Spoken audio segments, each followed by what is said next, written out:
тұзды су малдарға.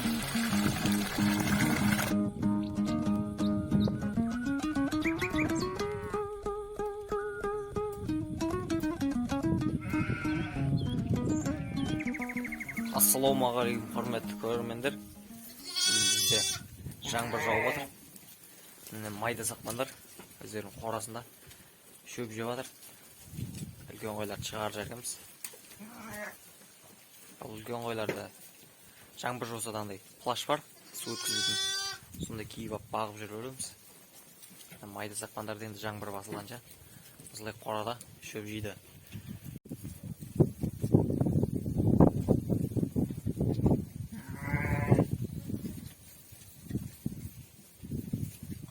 Сіз бесе тәптәу сіз үйінде тұрған. Міне мына лақ 2 күн болды туылғанына. Бұлақтың еркек лақ. Міне сіз үйінде жүр. Бұл Настяның лағы. Мына қозы бүгін туылды.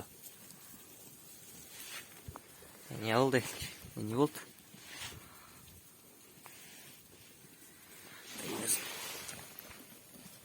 Ұрғаш екен, ұрғаш оғыз екен. Міне мына бұл еркек лақ. Ананың аржағына көк лақ жүр. Ана оның егізі. Мына ағлаққа.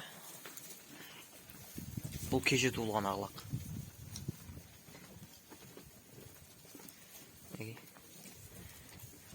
Мына қозға 10 күн, 10-15 күндей болған. Бұны өзі егесі үйінен алып келген. Міне ол осындай 15-20 күндік қозы. Ал мына майда сақпандар қозы.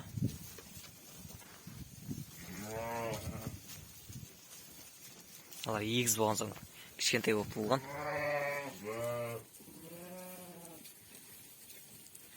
Біреу еркек, біреу ұрғашы.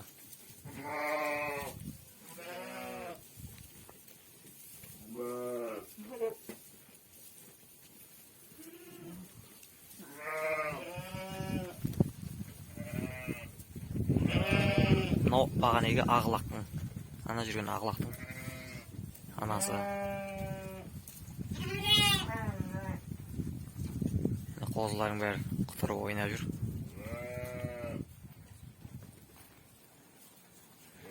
Мына тоқтылар онша үйренбей жатыр жалпы. Көк жалпы жайылып көрмеген. Шашырап жан-жаққа кетіп қалады, өздері бөлініп.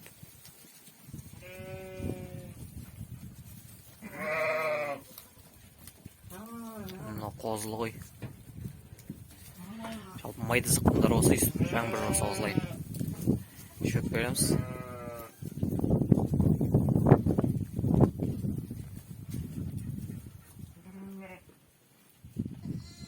Мына итіміз туған. Жалпы бұл 7 күшік туған сөйтіп. 7-еуі еміп мына анасын азырып тастаған. Енді қазір күшіктердің барлығын беріп жүрдік. Сатып жүрдік енді. Өзімізге бір күшік алып қалдық енді жайлап. Бұл енді қайтадан семіретін шығар.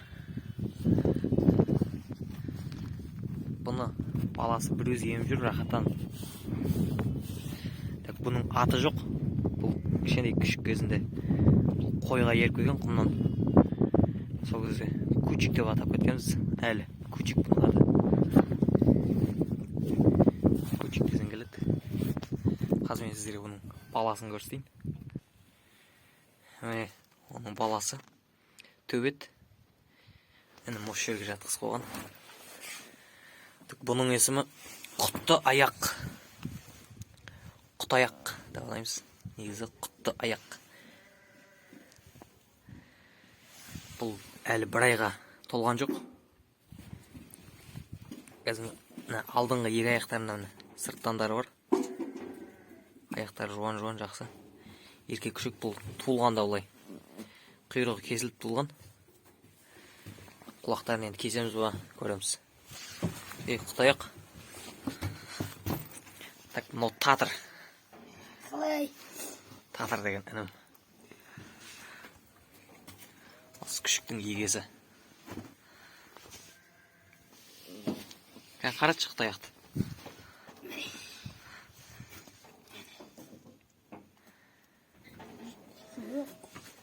Жерге қойшы бойын көрсетіп. Ей, құтаяқ. Ассалаумағалейкум намын дейсің ғой, ә? Сәй. Құтаяқ.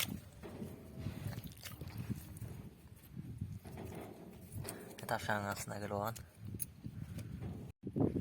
Аспан бір түрлі отыр. Жаңбыр бір жауып, бір тоқтап. Сондай оғадыр. Қояндарға әдеттегідей жүгері береміз.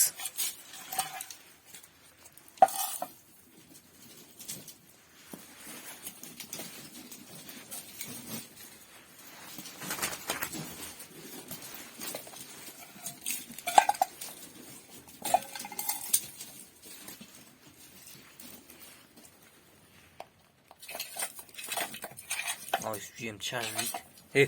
Шашпа, шашпа. Осылай шашып жейді енді жемді. Осы бір өзі шашады. Мәйгеу шашпайды, жақсы жейді. Суларын құям.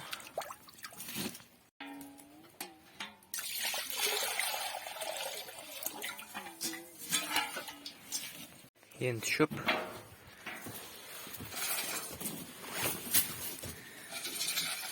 Ал енді бүгінге осындай жемдер жейді, осындай жем шөп жейді. Мына жемді қазір 2-3 сағатта, 1-2 сағатта тауысып қояды деген кешешен шөп жейді.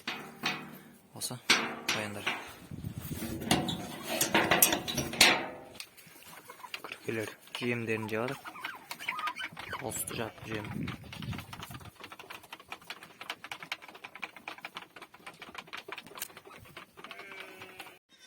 Олардың бәрін шыққысы кевады.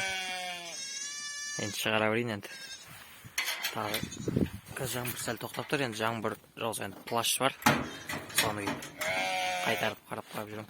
Енді бұл жерде кішкентай лақ, солар ерамайды, осыларды алып қалам. Кішкентай лақ бүгін туылғаннан қозылы ғой. Осыларды алып қалам. Қойға үйде шөп берем. Қайтарып қораға кіргізіп жіберу керек бұны. Болсын кіргізем ойдым бірінші. Ешкі өзі кете береді. Әбеттеге бұл лағын біреміз еді, соның өзі жетеді. Әбетте қамаймыз сол кезде. Еміз еді. Ана қой кірсін. Бергелі. Ашып барадыр ғой. Ешке. Ана қой кірмей адыр қазір. Осы қой қозысымен мына кейін тағы бір лақтап қылым. Қалғандарын шығарам. Так, міне мыналарды ақ қалдым. Енді лақтарды қозыны жалып 1-2 күннен соң қосам. Бұларды қазір қосып жіберсең ұйықтап қалып кетеді.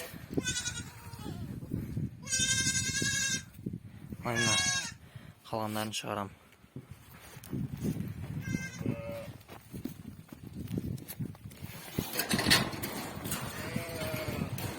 Сыңдар давай.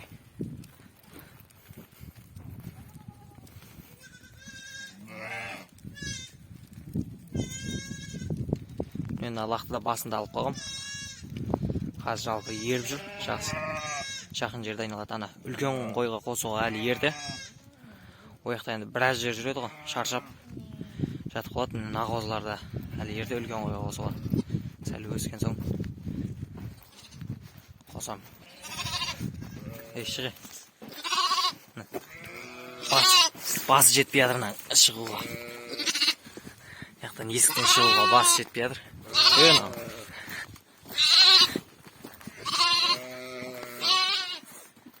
Осы қозылардың басы жетпейді осындай. Тәген аларға шөп сап қояйын қойға. Шөп сап қойдым.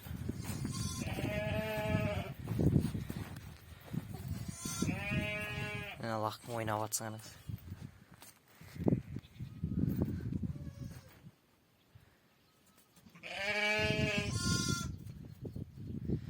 Бұлақтарды әбеттеге емізеді, кейін әбеттен шығып кешке кеп емізіп, жалпы сол жетеді.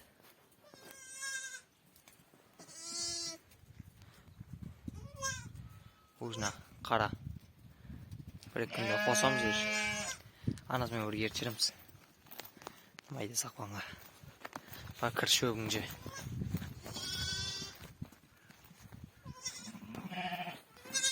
Жалпы шөптерін жеп өздері айналып жүреді. Үркек. Үркіп тұр.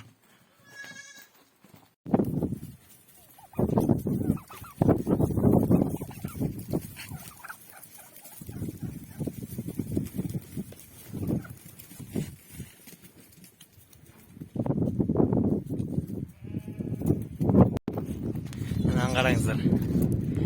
Екі лақ майды сақпанға керамай. Екі айтып барады. Майды сақпандар. Қарайып. Дөң жақта жүр.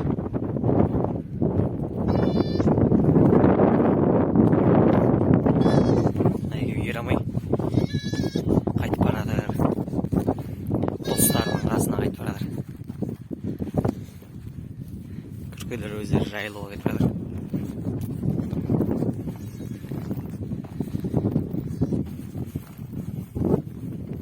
Осылай өздері ерамай қызы келеді ана. Қораның бір жерінде осылар сиятын бір кішкентай тесік бар. Сол жерден өздері кіріп кетеді.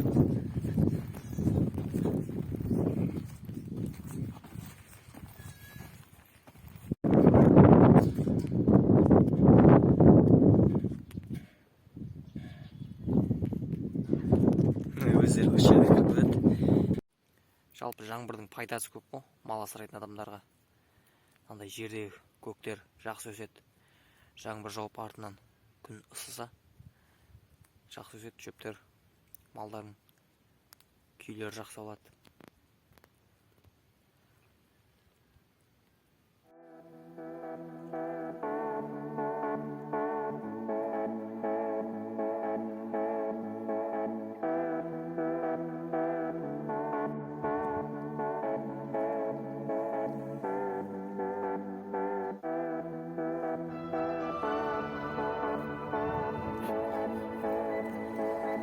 Мынау біздің су ішетін құдығымыз. Сондықтан үйге су тасып ішеміз. Кейін мен сіздерге Құдай қаласа су тасыған кезде видео түсіріп жіберем.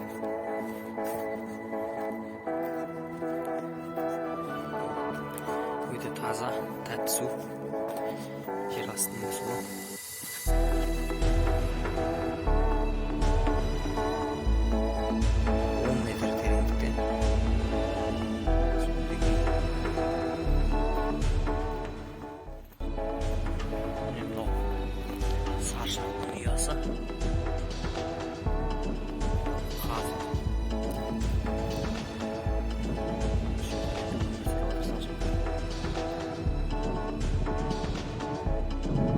Құрметті көрермендер, келесі кезге сау болыңыздар.